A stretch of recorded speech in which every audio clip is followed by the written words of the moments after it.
Look, guys. First and foremost, good evening, fall, ladies and gentlemen.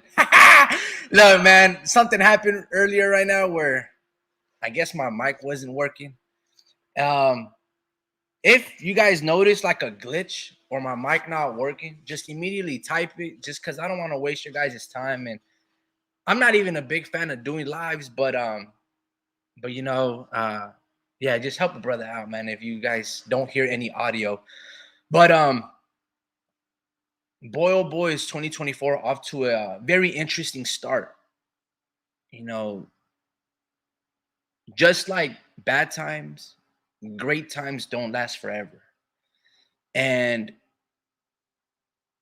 a lot of people rush themselves in life. Everyone has New Year's resolution and, oh, what have I accomplished in 1 year? Right? Did I maximize the day? Why don't we look at it in the scope of give yourself a decade, 2 decades, 3 decades, and let's have that conversation of what you've accomplished in 30 years rather than what I've done in 1 year. When I look at college football and the NFL, I look at two very successful organizations, programs, sports, and one of the reasons they've been extremely successful, besides building a great brand, marketing, appeal, they're also very exploitative, right? They exploit their athletes from the collegiate level to the professional level, right? If we look at the professional level, even the terms that they use, man, some underlining, connotations. But if you're an amazing player in the NFL and you're my star quarterback, my running back, I can tag you. It's called a franchise tag. That basically means you're my bitch and you can't go nowhere. You're here forever. Now you're going to get paid money of the top 10 percentile, whatever the case may be. But that basically means you don't have options. You don't have no free will. You cannot hop to other programs, other teams, other coaches, unless it comes with giving me 2 or 3 first rounders if that team deems to poach you from my organization. If I'm the owner for the Houston Texans or a general manager and CJ Stroud no longer wants to play in Houston and he wants to go to a California team like San Francisco or whatever the case may be, I can tag him. I can put a first round tender on them or a second round tender. And that's basically what these other opponents or other teams have to. It's basically like a penalty. In the college level, um, unless my ignorance is, but I've never really heard of the transfer portal being a thing until like 2 years ago, a couple years ago, right? And this name, image to likeness program where basically these athletes can now make money off their name, off their sport, off their brand. In the past years, they didn't have that freedom, right? Players like Johnny Manziel signing autographs got suspended, I think, for a whole year or a couple of games for signing autographs. Players like Reggie Bush and his agent, they got suspended from any affiliations with USC, and he was stripped of the Heisman Trophy, and USC had to return back their bowl championship. Right? This YouTuber, not too sure what his name is, right? But Destroying is his YouTube channel. He was making money off YouTube and had a big program and a following. And he wanted to be a field goal kicker at a college level. And let the gentleman explain it to you. Ball and creating your videos. Well, as you may know, this all came to attention a couple months ago.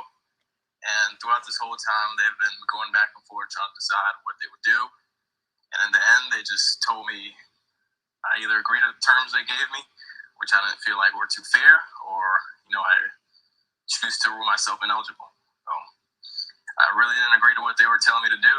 I felt like it was unfair. I felt like, it violated some of my principles and some of my values. So I went down the road of chasing my dream, man. What was your reaction when you got that news that you were being ruled ineligible? man, my heart instantly sunk. I didn't think it was gonna, come to something this huge. Like my whole college education is at jeopardy now because of some YouTube videos. I mean, when I started making these videos, I didn't think that much was gonna come of it. I thought I was gonna, inspire positivity and bring good things, but.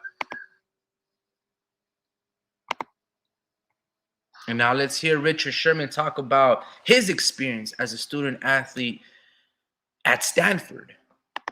Great question. I really appreciate that question. No, I don't think college athletes are given enough time to really take advantage of the free education that they're given. And it's frustrating because a lot of people say, get upset with student athletes and say that they're not focused on school and they're not taking advantage of the opportunity they're given. I would love for a regular student to have a student athlete schedule during the season for just one quarter or one semester and show me how you balance that. Show me how you would schedule your classes when you can't schedule classes from 2 to 6 o'clock on any given day. Show me how you're gonna get all your work done when after you get out at 7:30 or so, you got to test the next day. You're dead tired from practice, and you still have to study just as hard as everybody else every day and get all the same work done. Most of these kids are done with school, done with class by 3 o'clock. You got the rest of the day to do as you please. And you're sitting here. You may excuse me. You may spend a few hours studying. Then you may spend a few hours at the library checking out books and just doing casual reading. Then you may go hang out with friends and have a coffee. And when you're a student athlete, you don't have that kind of time. You wake up in the morning, you have weights at this time. Then after weights, you go to class. And after class, you go maybe try to grab you a quick bite to eat. Then after you get your quick bite to eat, you go straight to meetings. And after meetings, you got practice. And after practice, you got to try to get all the work done you had throughout the day. You got from your lectures and from your focus groups. And those aren't the things that people focus on when talking about student athletes. They're upset when a student athlete says they need a little cash. Well, I can tell you from experience, I had negative $40 in my account. Usually my account was in a negative more times than it was in a positive. You got to make decisions on whether you get gas for your car or whether you get the meal for the day. You got one of the two choices. And people think, you're on scholarship. They pay for your room and board. They pay for your education. But to their knowledge, you're there to play football. You're not on scholarship for school. And it sounds crazy when a student athlete says that, but those are the things coaches tell them every day. You're not on scholarship for school. And luckily I was blessed to go to Stanford and a school that was primarily focused on academics. So it was a blessing. It was a little bit better. As Jim Harbaugh would attest, we were also there for football. But there were still guys like Andrew who majored in engineering. Incredibly tough role to take when you're football, because a lot of the classes conflict with your time as a football player. You have an engineering class from 2 to 3:30. There's no way you can do both. You can't go to meetings and take your engineering class from 2 to 3:30. So what do you do? What do you do? Do you switch your major, or do you tell your coach, hey, I got an engineering class from 2 to 3:30 and I have to go to that? That's a conflict of interest. That's what people don't realize. But it's not something that hurts the bottom line in a lot of people's lives. So I don't think it'll be something that'll be addressed, but I appreciate the question. Great question. I really appreciate that question. So he talked about how more or less he had negative $40 into his bank account. So let's say Richard Sherman decided to get a job. Where is he going to find the time to work and study for his school? Because obviously one of the beauties of having a scholarship, right? A student athlete, student comes first. Where's the time he's going to do his homework, read the books, study for the exams, and then find the time to get a job if he can't even make money by signing autographs or a Richard Sherman Panini, football card, or signing cleats or signing footballs for a fan, right? Guys like Reggie Bush had to return their Heisman Trophy. This is insane, right? When we talk about the ultimate control freak, that's college football. I don't know if you guys remember those NCAA football games, right? If you go play those back at PlayStation 2 or the PlayStation 3, excuse me, they didn't even have at the bottom of their name, if you're the running back, the athlete's name. They would have Reggie Bush his speed, his jersey number 5, but it would just say number 5. It wouldn't say Reggie Bush at the bottom like they do in the Madden games. College football used to rack like $7 billion annually, right? But these athletes couldn't even make money off their own name. They couldn't seize the opportunity, their moment, right? A lot of these athletes leave their best years at college level. It's when they're the most healthiest at their peak. They're very young in the mind, but body-wise, health-wise, they're at their best. And guys like Marcus Lattimore tore both ACLs on both legs. Adrian Peterson, Frank Gore, plenty other athletes, Darren McFadden, all had ACL tears. Luckily for them, they ended up going to the pros and they had great careers. But it's really an anomaly, right? The shelf life of a football player is maybe 2 to 5 years. There's obviously guys that break records and they're the best, like Peyton Manning and Tom Brady, that can have 15 plus seasons, but that's an anomaly. That's very rare. And I know the league tries to acclimate with the times and, but very rare, guys. Guys like Patrick Willis, had to retire because he was getting a lot of toe injuries. If you look at the documentary of Prime Deion Sanders on Amazon Prime, he had to chop off his feet and have surgery. And if you look at his shins and his legs, they're deteriorating. They're almost like decomposing. He's going to lose his legs. Deion Sanders, right? The coach of the Buffs, Colorado. Now, I'm not saying what the transfer portal or the name to image likeness program is the reason why Nick Saban left Alabama. But think about it like this. He goes to a student athlete's home, right? He's looking for a quarterback. He talks to the mom. He goes to their high school Friday night football games, and he starts the recruiting process. I'm not too sure exactly how it goes, but let's just paint a picture. And he recruits this 5-star athlete. And let's say he has Jalen Hurts and Tua as the quarterbacks right now at this moment for Alabama. And he's trying to develop that 5-star recruit. Let's just say his name is Bryce Young. Well, Bryce Young gets a call from Arizona State or Washington, and they're like, look, dude, you're a third stringer for them. You can start as a freshman immediately right now for my school. You don't have to sit behind Jalen Hurts and Tua. And on paper, Bryce Young is like, man, I'm better than these two dudes. I'm better than them. Yeah, I can learn experience. I know Nick Saban, but I want to start right now. I want to start banking on my name. So a lot of people might complain and be like, there's no loyalty to Alabama. And the coaches can be like, bro, these players aren't loyal anymore. But my contention is this. These football programs are never loyal to these players. And now that college is giving a little bit of freedom for this student athlete to take his career into his own hands and control his destiny or his outcome or where he wants to play. Now all of a sudden it's a problem, right? And the question is, it's a problem to whom? See, to the fan, it shouldn't matter. I want to see the best versus the best. I just want to see football. I don't care about the politics.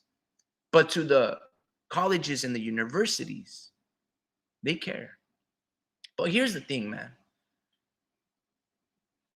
Now, I was having mic problems earlier, so I'm not too sure, and hopefully I'm not repeating myself, right? Because I hate doing that. And if you did hear this story when the microphone was off or on, just let me know in the chat and I'll read it. Salute to you, Vince. I'm gonna miss Pete Carroll, man. Not gonna lie, I miss his energy. Didn't like him during the height of the rivalry. Yeah, man, the Legion of Boom. The Niners were fantastic. The Seahawks were amazing. That was a great time to be alive, bro. That was fantastic. I was a big fan of Pete Carroll. I liked him in his USC days. I even liked him as a Seattle Seahawks coach. I didn't mind the Legion of Boom, man. I didn't mind Marshawn Lynch and the Beastquake run, Richard Sherman. If you try me with a star receiver like Crabtree, that's the result you're gonna get. Man, I love that. Michael Robinson, the running back, the fullback, he had the Mike Robb report. If you look it up on YouTube, he's interviewing the guys during that time. I didn't mind it, man. I didn't mind it. I love that rivalry, and I miss that time as a fan. Not saying that today's time in the Niner, but there was something about hearing for the first time who's got it better than us. Nobody. Like, bro, bone chilling, bro. Bone chilling. Yeah, man, I'm going to miss it, man. A lot of coaches, there's a lot of vacancies, not only in college, but also in the NFL. You know, to Vince Vargas's point, Pete Carroll is out of Seattle. Bill Belichick left or mutually parted amicably. The New England Patriots, the LA Chargers have a spot, maybe the Oakland Raiders, Tennessee Titans, right? They let go of Mike Vrabel. Atlanta Falcons, the Washington Commanders. There's a lot of vacancies. Carolina Panthers, right? At the college level, Nick Saban just retired from Alabama. Now, I'm not saying these programs from the athlete to have more freedom of choice, freedom of opportunity to guide their own career and take matters into their own hands. I'm not saying that's the reason why Nick Saban retired. But organizations, coaches, and people, we have to adapt to the times. Right? The strong only survive, and if we study evolution, is we have to adapt. And you have to adapt to the rules and regulations. You have to adapt to the zeitgeist, you know, the hearts and minds, the thinking, the philosophy of people.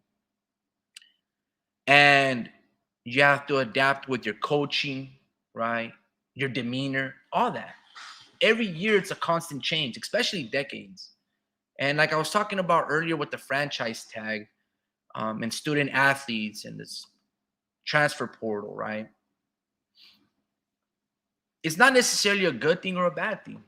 Like if I look at the transfer portal, yeah, it kind of sucks for an institution, right? To have that camaraderie for 3 to 4 years with a head coach and the relationship with their players. In the NFL, I hate the franchise tag. When I imagine some of these players getting tagged and not able to explore the other options, I'm like, damn, bro, like, let that dude go. He obviously doesn't want to be a New York Giant, Saquon Barkley, right? Like, it's just like, bro, he's tired. He wants to go to a winning organization. Stop tagging him. And sure, I guess it doubles every single year, but it's like, bro, he wants to leave. And a lot of these organizations and these owners, they don't want to do that. They don't want to give these players carte blanche and, yeah, you be your own boss. Nah, they want to control you. They want to, quote unquote, own you. Same thing with these coaches. College football for a long time was like that. They didn't let the student athlete make money off their own name. They essentially own you. Johnny Manziel, you want to write autographs? We will suspend you.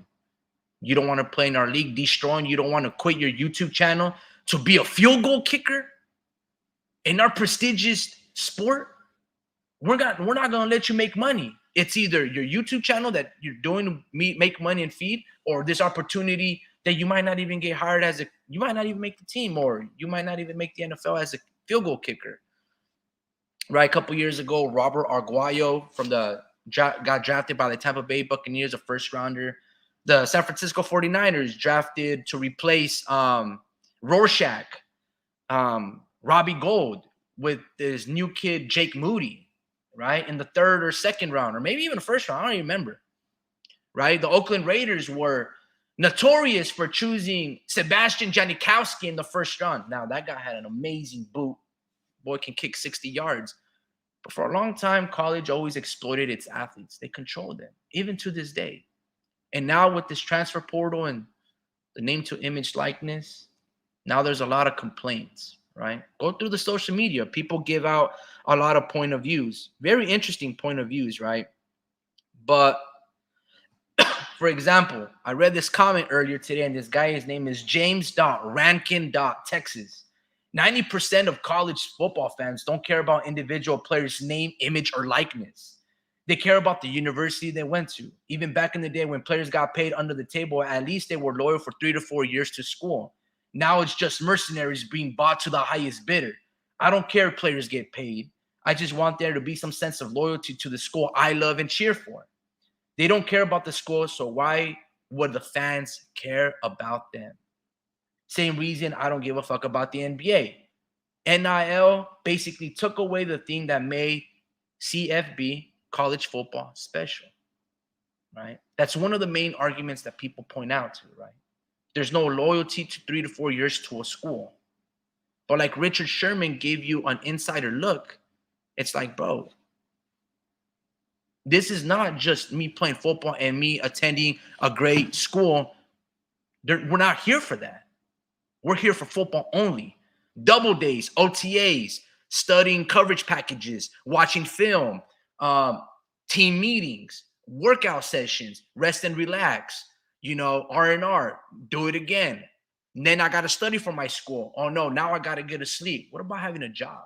I don't know about many of you guys, but I'm pretty sure you guys had to work a job and attend college, right, to pay for your academic studies. Maybe you got a scholarship, maybe you got the FAFSA, Cal, Grant, or whatever the case may be. Imagine not being able to make money off your own name. Signing autographs, man. It's not like I'm slanging drugs or something. Like, they can slang drugs and maybe get caught, and it might be a slap in the wrist, but damn near, oh, dude, forbid fucking signing your name on a Panini football card. Oh, dude, we're going to lock you up. It's insane. This guy named Alex Perry responds to that comment that I read earlier from James. He goes, wrong. You are wrong. The name, image, likeness compensates players who put everything into that and put their bodies on the line. It's not like the nil wasn't happening anyway. People were just doing it in secret. And they go on and back and forth in this tirade. Right? I'm just going to read it because it's pretty interesting. The school, the players, and the coaches don't owe you anything, though. You aren't on the field risking injury. You aren't doing anything to affect the outcome of the game. And as for your quote-unquote loyalty to the university, coaches come and go as they please. Always have, always will. Why can't the players? Some guy goes, greed for who? Universities and corporations been making big money off athletes for generations. Now that no one can pull the string but the actual athlete, now it's a problem. Exactly. It's no fun when the rabbit has the gun. They've lost all their leverage to exploit young black males and make 7 figures annually off them while they receive nuggets. It's a free marketplace, and they need to allow these young men to maximize their options because football doesn't last forever. And you have the slimest opportunity of making it to the big leagues.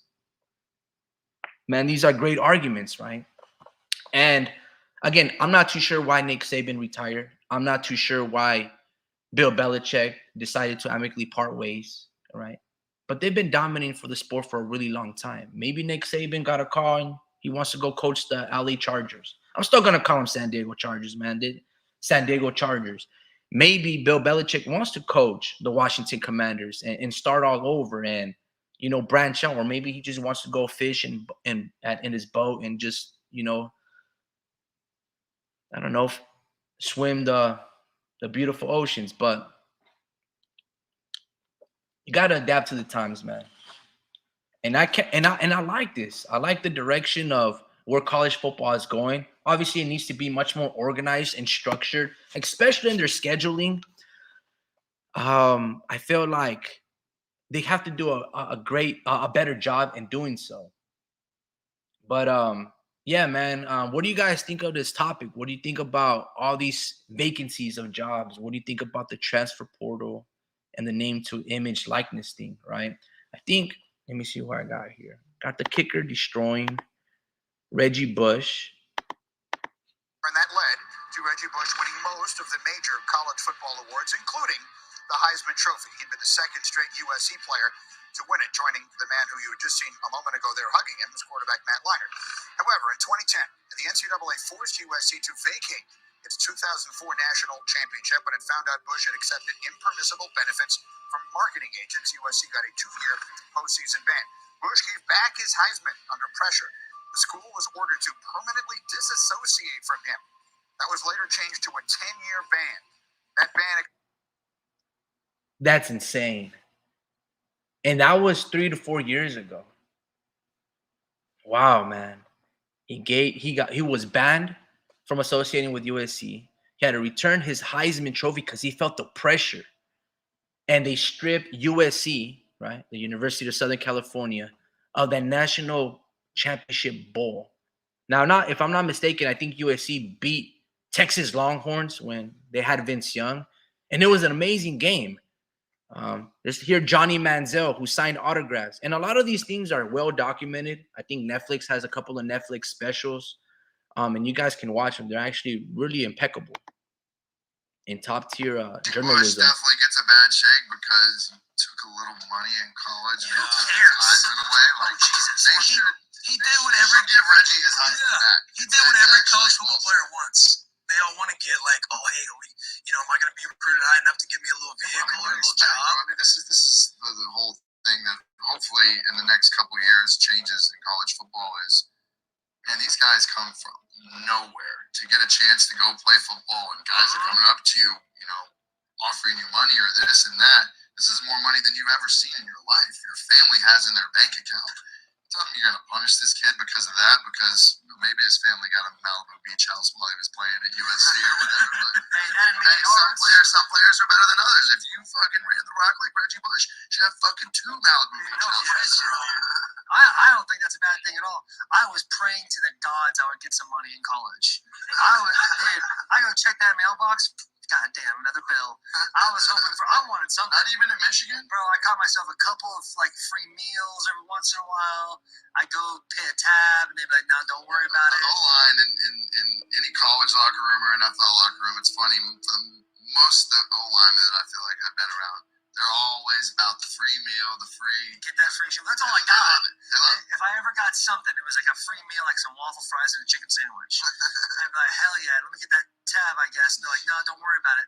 And I'm like walking to class like I'm a fucking gangster, dude. I'm out here breaking NCAA violations. No problem.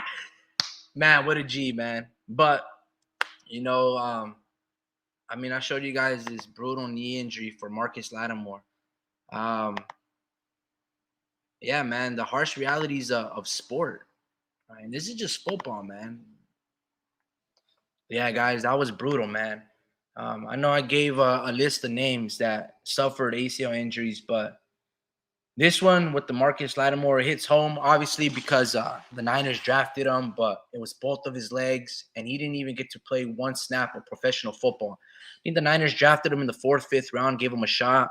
I'm not too sure if he made the practice squad, but he went back to South Carolina to finish his education. If I'm not mistaken, I think there was an insurance that paid him maybe like $5 million. I could be wrong. Maybe it was $500,000, but there was like an athlete insurance in case something like this happens, because he had the option to go to the NFL earlier in his sophomore year, but I think he returned his junior year, and that's when that incident happened. Because again, the loyalty to the school to win a championship, because you do want to win, right? You do want to be a national champion. You do want to win the Heisman. The Heisman is, see, the 53-man roster in the NFL, if you win the Super Bowl, everybody gets a ring. But in college football, only one Heisman a year. You're in an even smaller bubble, right?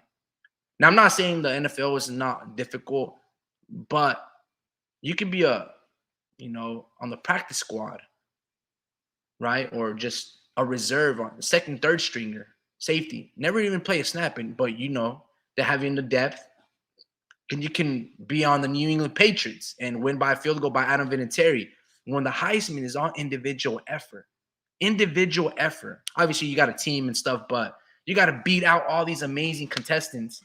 And there's only a select few. You're in the lines up there with like Vinny Testaverde and O.J. Simpson and Reggie Bush and all these amazing athletes that set amazing records in their respective schools. And you get a big-ass trophy, the Heisman Trophy Award. It's almost better than being an MVP or an All-Pro. Look, man, I'm going to keep this video short, but hopefully you guys leave a couple of comments after the video ends. I just kind of want to pick your guys' brain. I'm not really going to predict where these coaches are going to go. Like, for example, if I'm,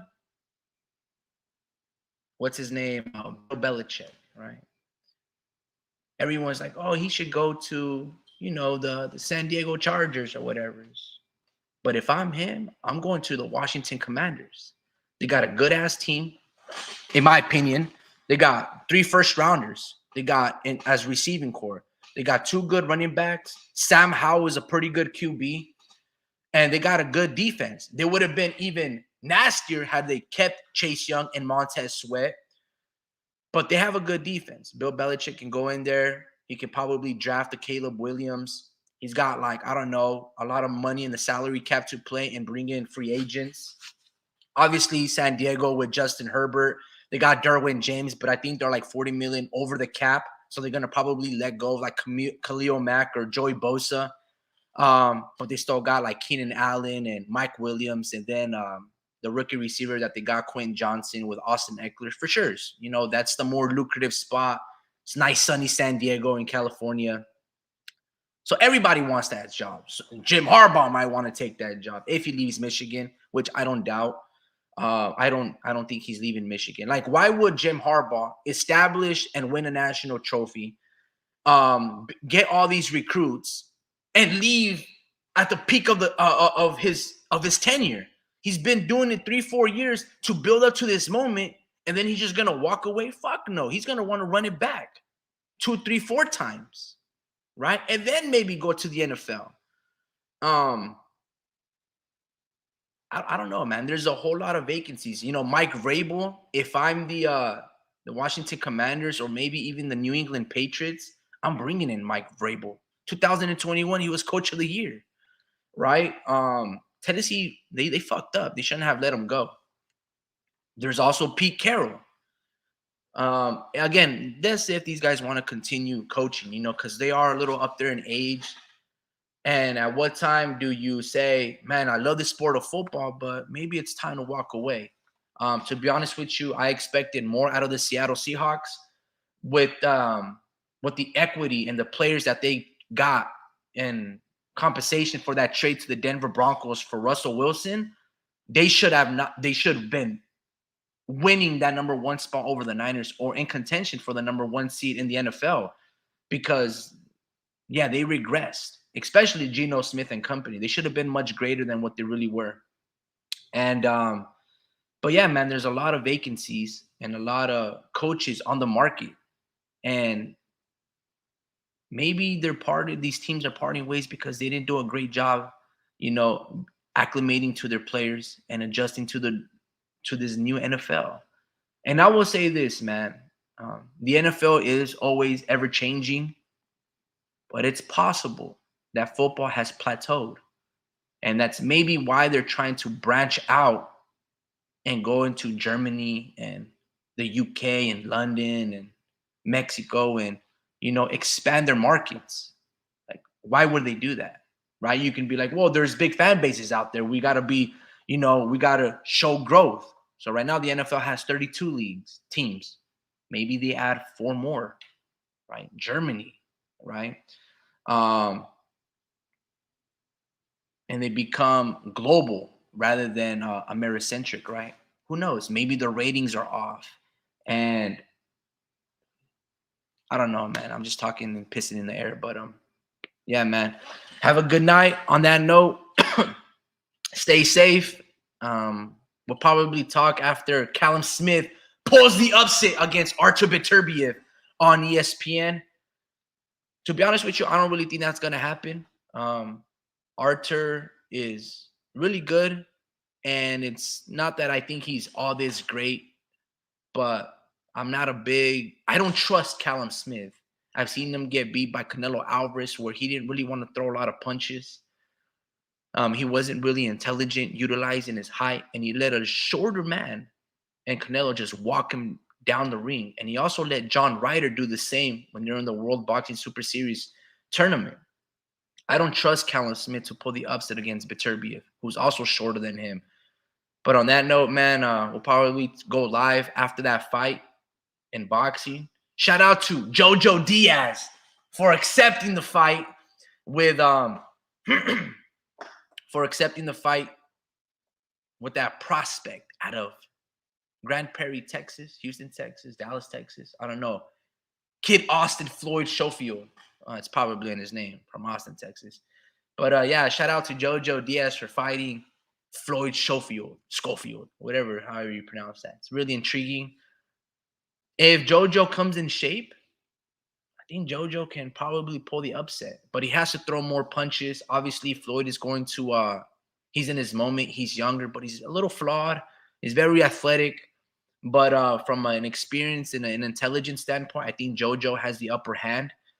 But Jojo has to stop being weird and coloring his hair and shooting his shot at 16-year-olds. He has to get in shape, throw 1,000 punches, or else he's going to get beat like he did against William El Camarón Cepeda. Yo, man, on that note, man, have a good night, guys. Stay safe, stay warm, because, man, there's a respiration flu going out there. Triple COVID, they calling it. And there's something in the mist. So, salute to you, Vince. Salute to you, Warp Speed. He goes, Smith had KO power from close and from mid-distance at light heavyweight. Gonna be tough for A. Beterbiev. Much harder than most of his recent fights. Man, I disagree. I don't really think highly of Callum Smith. I don't think he's better than that southpaw from like the DMV. His name is not coming, but he had a domestic violence case. I don't think Callum Smith is better than him. I don't think Callum Smith is better than man, these names are not coming through my head right now. But what was that kid with the braids? You know, Lions in the Camp. I fucking forgot his name, but yeah, man. I don't rate Callum Smith up there. I think Liam Smith, his older brother or his younger brother, is better than them. I feel with, bro, Callum Smith ain't beating nobody, bro. Have a good night.